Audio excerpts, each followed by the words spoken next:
The dust swirled around the small cabin as Martha Chen watched her father count the coins again. His weathered hands shook as he placed each silver piece back into the leather pouch. Outside, the Arizona sun beat down mercilessly on their struggling homestead, where crops had failed for the third year running. "It ain't enough," Samuel Chen muttered, his voice heavy with defeat. "The bank man wants his money by Friday, or we lose everything." Martha's heart sank as she watched her father's shoulders slump. At 19, she had already witnessed too much hardship.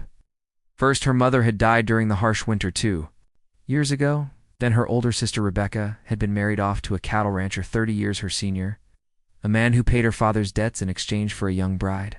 6 months later, her middle sister Sarah had met the same fate. Wed to a mining foreman who needed a wife to cook and clean for his crew of rough men. Now Martha knew her turn was coming. She had heard the whispered conversations between her father and the traveling merchants who stopped by their land. They spoke of buyers in the growing towns, men with money who were willing to pay good prices for young, healthy wives. The very thought made her stomach turn, but she understood the desperate situation they faced. "Papa, maybe I could find work." "In town," Martha suggested, though they both knew jobs for respectable women were scarce in their remote corner of Arizona. Territory Samuel shook his head sadly. "There ain't no decent work for a girl like you, Martha. We can't wait much longer. That banker Thompson will have the sheriff out here come Friday if we don't have his money." Martha walked to the window and gazed out at the barren landscape. In the distance, she could see the smoke rising from the Rocking H Ranch. Owned by James Harrison, a wealthy cattle baron who controlled most of the valley. She had heard stories about Harrison, how he had lost his young wife in childbirth just a year ago and had become a recluse since then, rarely venturing into town, except on business. The sound of approaching horses drew her attention. 3 men rode up to their cabin, their fine clothes and well-fed horses, marking them as men of means. Martha recognized one of them as Thompson, the banker who held their mortgage. The other 2 were strangers, but their calculating eyes as they looked toward the cabin told her everything she needed to know. "Samuel Chen," Thompson called out, dismounting from his horse. "We need to have ourselves a talk." Martha's father stepped outside, his hat in his hands. "Mr. Thompson, I still have 2 days. 2 days ain't gonna change nothing," Thompson interrupted. "But I might have a solution that benefits everyone." He gestured toward his companions. "These gentlemen are looking for wives, and they're willing to pay handsomely for the right girl." The first man, portly and middle-aged with gold teeth, grinned as he looked Martha up and down. "She's a pretty little thing. I'll give you $200 for her. That'll more than cover your debt." The second man, younger, but with cruel eyes and rough hands, nodded. "I'll go to 50. My mining operation needs a woman who can work hard and keep the men's meals ready." Martha felt bile rise in her throat as the men discussed her like livestock. Her father's face had gone pale, but she could see the desperation in his eyes. $250 would not only pay off their debt, but leave enough to survive. "The winter, I need to think about it," Samuel stammered. "Nothing to think about," the younger man said firmly. "I'll take her today, and you'll have your money before sunset." As the men continued their negotiations, Martha slipped away from the window and grabbed her mother's shawl from the peg by the door. She couldn't bear to listen anymore. If this was her fate, she at least wanted a few moments alone to say goodbye to the life she had known. She walked toward the old oak tree where her mother was buried, tears streaming down her face. The wooden cross her father had carved still stood straight, despite the harsh winds that swept across the valley. Martha knelt beside the grave, her hands pressed against the earth. "Mama, I don't know what to do," she whispered. "I know Papa's trying his best, but I'm so scared. Those men, they don't look at me like I'm a person. They look at me like I'm something they can buy and own." The wind picked up, rustling the leaves above her head. In that sound, she almost imagined she could hear her mother's voice, telling her to be strong, to trust that things would work out somehow. But as the voices of the men grew louder behind her, Martha wondered if this time, hope simply wasn't enough. When she finally turned back toward the cabin, she saw the 3 men shaking hands with her father. The deal had been struck. The younger man with the cruel eyes was counting out money, his grin revealing broken teeth. Martha's heart hammered as she realized her freedom was being sold for silver coins, just as her sister's had been. "Martha," her father called out. "Come here, girl. Mr. Dalton here has something to discuss with you." As she walked slowly back toward the cabin, Martha noticed another rider approaching in the distance. Unlike the others, this man rode alone. His horse moving at a measured pace. Something about his bearing seemed different, more respectful somehow. But it was probably just another buyer. Another man looking to purchase a wife like she was a head of cattle. Martha straightened her shoulders and lifted her chin. Whatever was about to happen, she would face it with dignity. She had learned from watching her sisters that sometimes survival meant accepting an unwanted fate with grace. But deep in her heart, a small flame of hope still flickered, refusing to be extinguished. The lone rider drew closer, and Martha could make out his features more clearly. He was a tall man, probably in his early 30s, with dark hair and a neatly trimmed beard. His clothes were well made but practical, and he carried himself with quiet authority. As he approached the group, the three other men turned to watch him with obvious curiosity. "Afternoon, gentlemen," the newcomer said, tipping his hat politely. His voice was deep and measured, lacking the rough edge of most men. "In these parts, I'm James Harrison from the rocking H. I was riding by and couldn't help but notice the gathering." Thompson's demeanor changed immediately, becoming much more respectful. "Mr. Harrison, what brings you out this way? Just checking on my neighbors?" Harrison replied, his gaze moving to Martha and then to her father. "Samuel, isn't it? You've never been properly introduced, but I've heard you're having some difficulties with your land." Martha watched as her father shuffled his feet nervously. Everyone in the valley knew of James Harrison's wealth and influence. Some said he owned more cattle than anyone in the territory, while others whispered that his grief over his wife's death had made him strange and unpredictable. "Yes, sir, Mr. Harrison," Samuel said quietly. "Times have been hard since my Martha's mother passed. Crops ain't been growing, and the bank, ... He gestured helplessly toward Thompson. Dalton, the mining foreman who had been negotiating for Martha, stepped forward aggressively. "Well, we've already settled this matter, Harrison. The girl is coming with me today. Money's been paid and everything." Harrison's eyes narrowed slightly as he looked at Dalton, then at Martha. She could see something change in his expression, a hardening around his eyes that suggested he understood exactly what kind of transaction was taking place. "Is that so?" Harrison said quietly. "And what does the young lady think about these arrangements?" The question caught everyone off guard. Martha stared at him in surprise. In all the negotiations about her future, no one had asked for her opinion. Men like Dalton and his companion looked at her like she was property, but Harrison was actually asking what she wanted. I want what's best for my father," Martha said carefully, not wanting to make trouble but feeling a spark of hope at being treated like a person with her own thoughts. "That's not what I asked," Harrison said gently. "I asked what you want." Dalton laughed harshly. "What she wants don't matter none. She's been sold fair and square. I got my receipt right here." Harrison dismounted from his horse and walked closer to the group. Despite being outnumbered, there was something about his presence that made the other men step back slightly. Martha noticed that he moved with the confidence of someone accustomed to being in charge, but without the brutality she had seen in other powerful men. "Samuel," Harrison said, addressing Martha's father directly, "how much do you owe the bank?" Answered before Samuel could speak. $175 plus interest, due by Friday?" Harrison nodded thoughtfully. "And Mr. Dalton here has paid you $250 for your daughter." "That's right," Dalton said proudly. "More than generous, considering she ain't nothing special. It's just another farm girl." Martha flinched at his words, but she saw Harrison's jaw tighten with anger. When he spoke, his voice remained calm, but there was steel underneath it. "See. Well, gentlemen, I'm afraid I have a better offer." He reached into his vest and pulled out a leather wallet. "I'll pay $500 to clear Samuel's debt and give him enough to get back on his feet." Everyone stared in shock. $500 was more money than most people in the territory saw in 2 years. Dalton's face turned red with anger. "You can't just come in here and outbid me. We had a deal." "Did you sign any papers?" Grayson asked Thompson calmly. The banker shook his head. "Well, no, but Then there's no binding agreement, Harrison said firmly. Samuel, would you prefer to accept my offer instead? Martha's father looked confused and overwhelmed. Mr. Harrison, that's mighty generous, but I don't understand.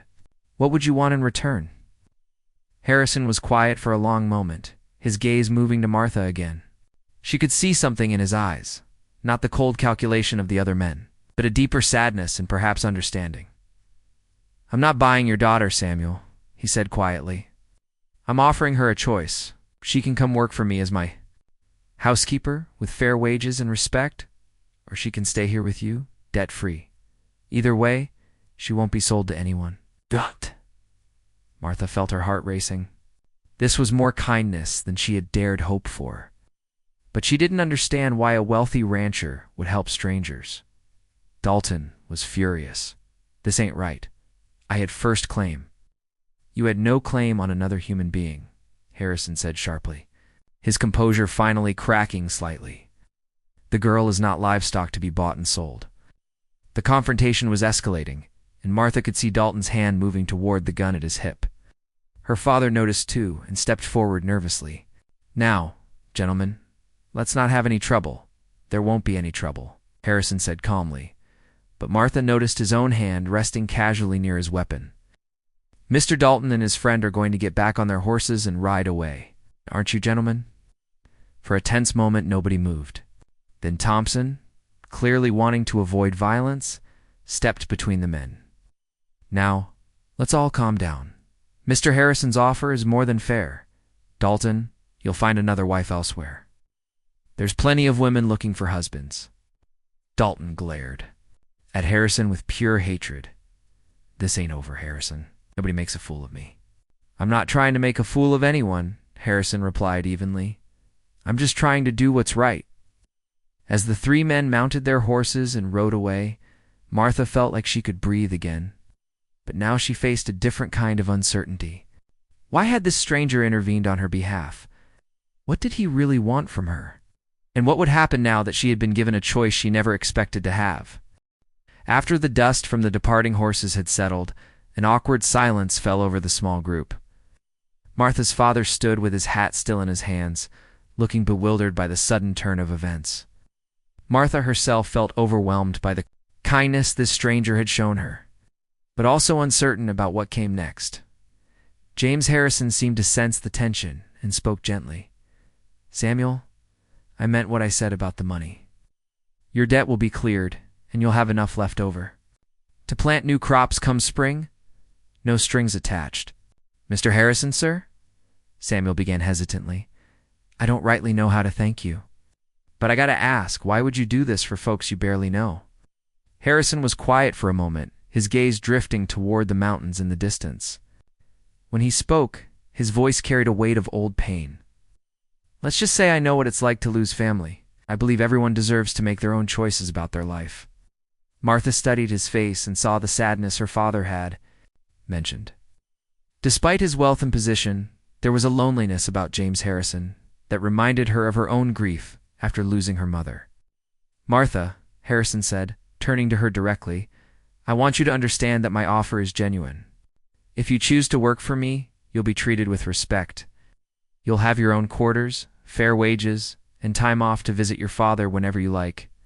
If you'd rather stay here with him, that's perfectly fine too. The debt will be cleared. Either way, but sir, Martha said carefully, why would you need a housekeeper? Surely a man of your means already has help. A shadow crossed Harrison's face. I've been managing on my own since, ... double quotes, then continued more quietly. The house is large and lonely, and I'm afraid I'm not much good at keeping it properly. My foreman's wife used to help, but she has her own family to care for. Martha felt a pang of sympathy. She remembered how lost her father had been after her mother's death, unable to manage the simple tasks of daily life that his wife had always handled. If I may ask, sir, she said softly, how long has it been since your wife died? Almost a year now, Harrison replied, his voice barely above a whisper. She died giving birth to our son. He didn't survive either. The pain in his voice was so raw that Martha felt tears spring to her eyes. She understood now why he had intervened on her behalf.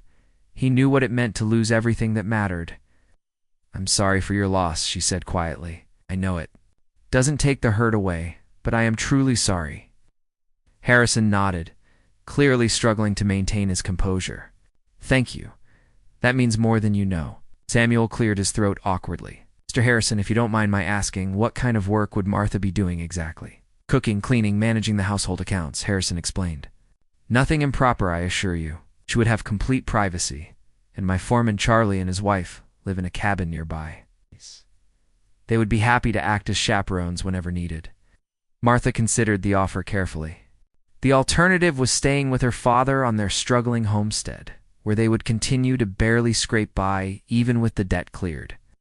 At least working for Harrison would give her a chance to earn money and help support her father. "Mr. Harrison," she said finally, "I appreciate your kindness more than I can say, but I need to know what happened to your previous help. Why did they leave?" Harrison looked uncomfortable. "To be honest, most people in town think I've become difficult since my wife died. I don't socialize much anymore, and I suppose I'm not the easiest person to work for. I can be moody and withdrawn. I want you to know what you'd be getting into." His honesty surprised Martha. Most employers would have tried to make the position sound perfect. The fact that he was warning her about his faults made her trust him. More, not less.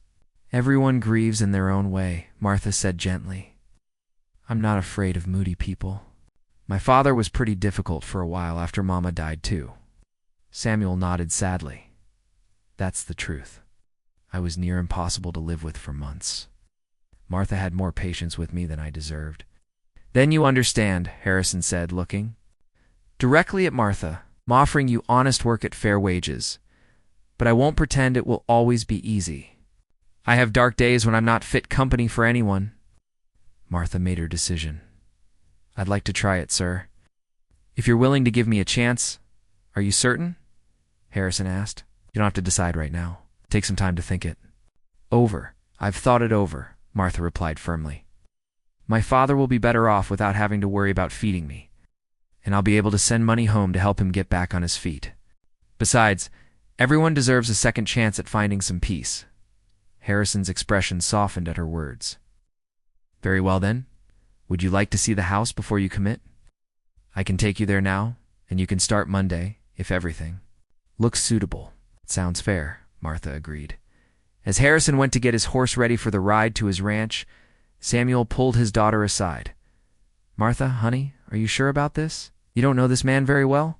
"Papa, he just saved me from being sold to that horrible man Dalton," Martha reminded him. "And he's being more respectful to me than anyone has in months. I think he's a good man who's been hurt badly.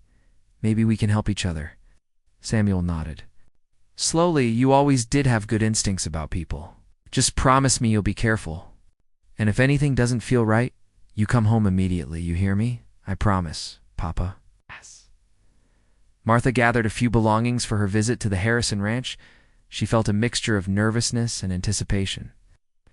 For the first time in months, she was making a choice about her own future instead of having it decided for her. Whatever lay ahead, at least she would face it on her own terms. The ride to the Rocking H Ranch took them through some of the most beautiful country Martha had ever seen.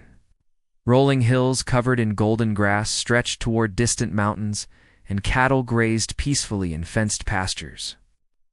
She rode on, a gentle mare that Harrison had brought for her, while he rode alongside on his black stallion, pointing out landmarks and boundaries of his property. "It's bigger than I imagined," Martha said as they crested a hill and she could see the sprawling ranch buildings below. "My father started with just a few hundred acres," Harrison explained. "I've added to it over the years. Sometimes I think it's too big for one person, but it keeps me busy."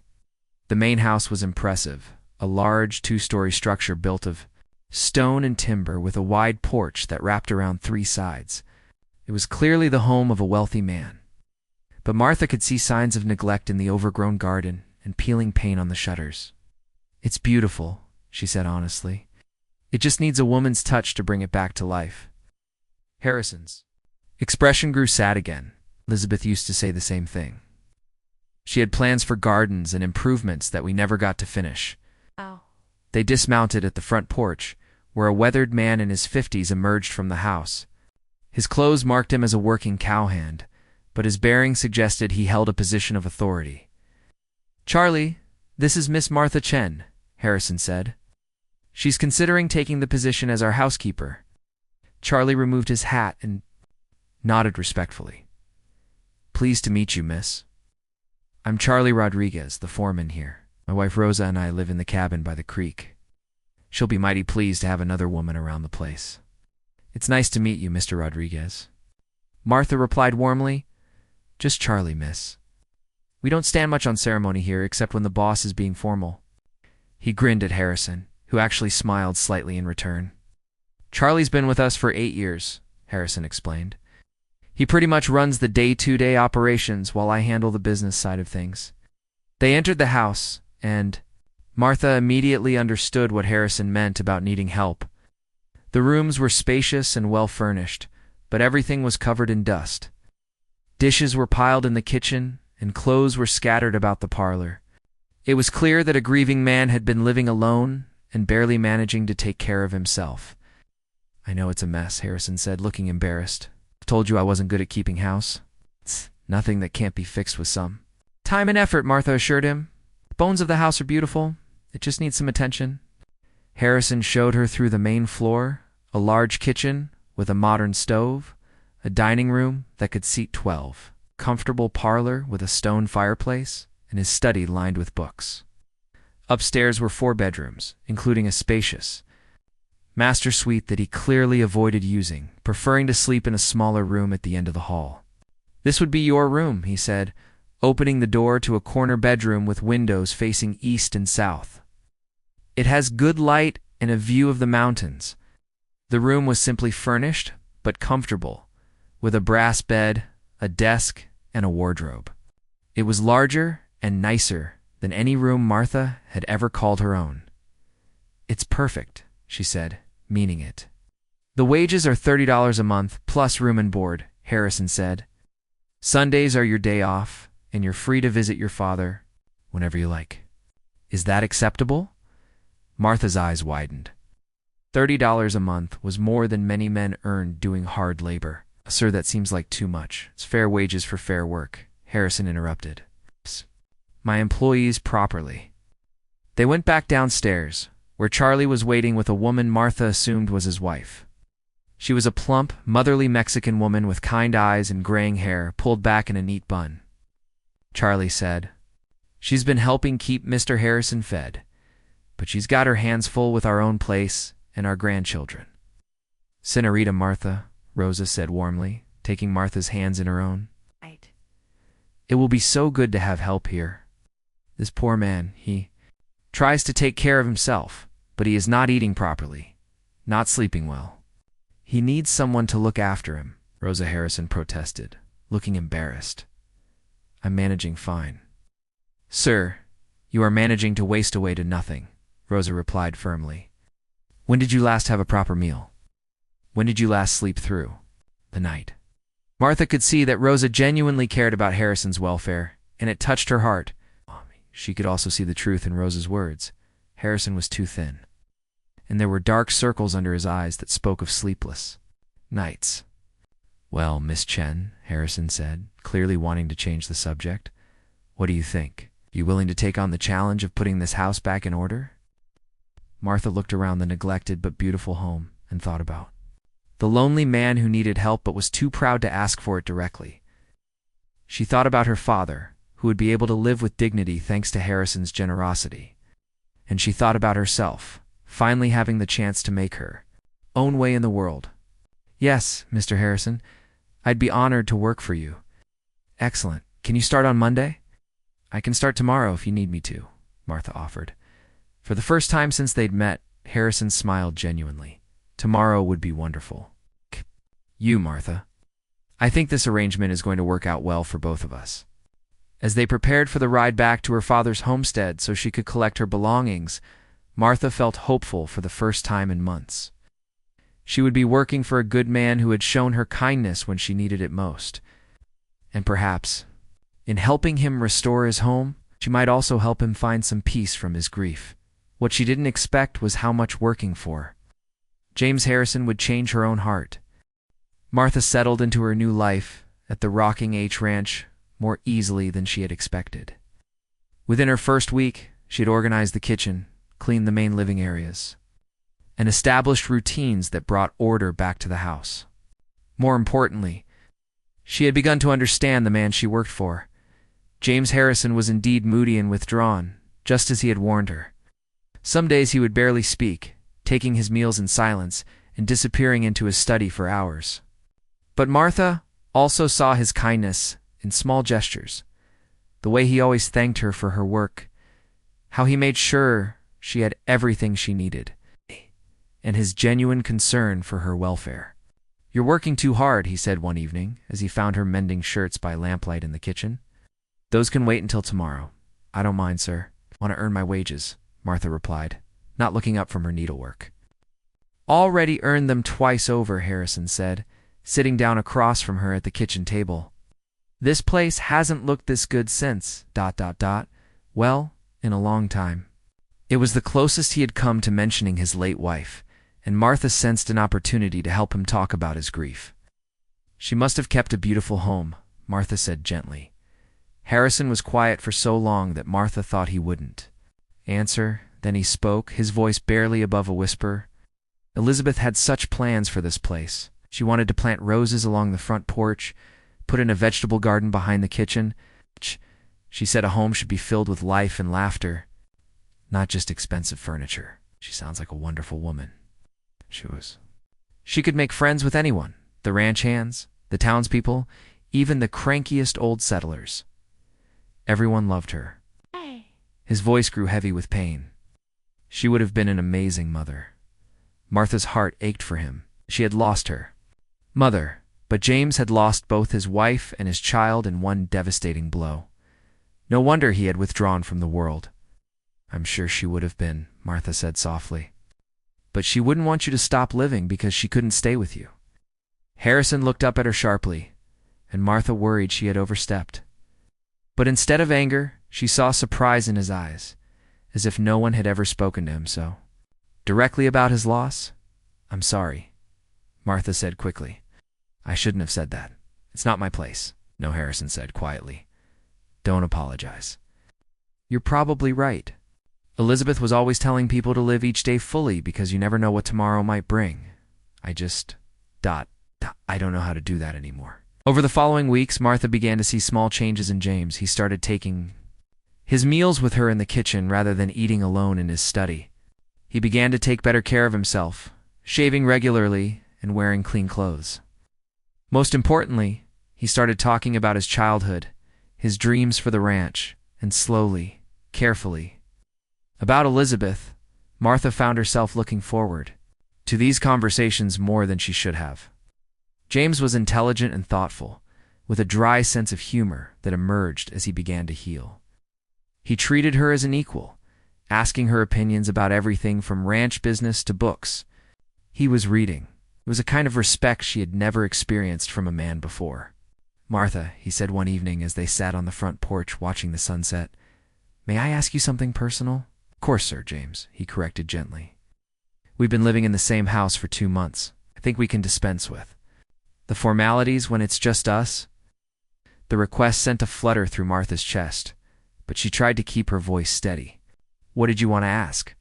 Do you ever think about marriage? About having a family of your own?" The question caught her off guard. "I... sometimes, I suppose. But after watching what happened to my sisters, I'm not sure I trust most men's motives." "For marriage?" James nodded thoughtfully. "What happened to your sisters wasn't marriage. It was a business transaction. Real marriage should be based on mutual respect and affection, not financial desperation. Is that what you had with Elizabeth?" "Yes," James said without hesitation. "We were friends first, then partners in everything. We made each other better people." He paused, then looked at her directly. "You deserve that kind of partnership, Martha. Don't let what happened to your sisters make you think all men are like Dalton." The intensity in his voice made Martha's heart race. Was he speaking generally, or was there a deeper meaning to his words? Their peaceful routine was disrupted the next week when Dalton appeared at the ranch. Martha was hanging laundry when she saw him riding up the path, and her blood ran cold. She quickly gathered the wet clothes and ran toward the house. "James," she called out, forgetting formality in her panic. "Dalton is here." James emerged from the barn, his face hardening when he saw the unwelcome visitor. "Stay in the house." "Martha," he said firmly. But Martha could hear the conversation through the open window as Dalton confronted James in the yard. "I know what you're up to, Harrison," Dalton said angrily. "You think because you got money you can steal what's mine?" "Martha was never yours," James replied calmly. "She never will be. We'll see about that. I've been watching this place, and I seen how cozy you two are getting. But she was promised to me first, and I ain't giving up. You need to leave my property now," James said, his voice carrying a warning. "Or what? You'll shoot me." "I don't think so." "You may be rich, but you ain't no killer." Martha watched in horror as Dalton's hand moved to his gun. Without thinking, she grabbed the rifle James kept by the kitchen door and stepped onto the porch. "Mr. Dalton," she called out, her voice steady despite her fear, "I suggest you listen to what James is telling you." Both men turned to look at her, and Martha was surprised by the fierce protectiveness in James's eyes when he saw her armed and ready to defend him. The confrontation was about to take a dangerous turn. But neither Martha nor James could have predicted how it would change. Everything between them. Dalton laughed harshly when he saw Martha with the rifle, but his laughter died when he noticed how steadily she held it and the determined look in her eyes. "You think I'm afraid of some farm girl with a gun?" He sneered, but Martha could hear the uncertainty in his voice. "You should be," James said quietly, stepping closer to Dalton. "Martha's been hunting to feed her family since she was 12 years old. She doesn't miss what she aims for." Martha kept the rifle trained on Dalton while speaking calmly. "Mr. Dalton, I was never promised to you.